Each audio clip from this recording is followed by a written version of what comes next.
ក្មេងប្រុសបានទៅបន្ទប់ទឹកប៉ុន្តែនៅពេលដែលគាត់បានប្រើបង្គន់គាត់បានសម្គាល់ឃើញឈាមអេមិត្តរួមថ្នាក់បានដើរចូលទៅមើលក៏នឹកស្មានមិនដល់វាជាបញ្ហារបស់ក្មេងស្រីដែលតាក់ទងនឹងក្មេងប្រុស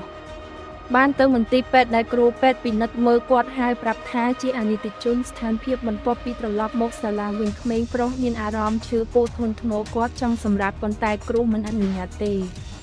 ដូច្នេះគាត់បានរុញចូលនៅទីបំផុតគាត់បានដួលសន្លប់និងគ្រូប្រញាប់នាំគាត់ទៅគិរិនុបដ្ឋាយិកាសាលាដោយសង្កេតឃើញមានឈាមប្រឡាក់សំលៀកបំពាក់នៅគិរិនុបដ្ឋាយិកាបានគិតថាគាត់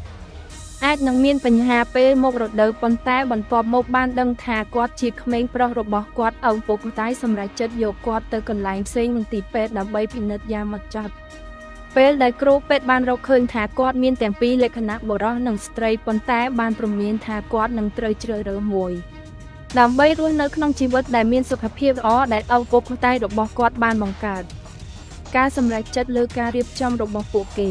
វះកាត់ឲ្យគាត់ហើយរើសឲ្យគាត់ធ្វើក្មេងស្រីក្រោយមកពួកគេបានលើកទឹកចិត្តគាត់បន្តសក់វែងរបស់គាត់ដូចជាក្មេងស្រីសម្របខ្លួនទៅនឹងអត្តសញ្ញាណថ្មីរបស់គាត់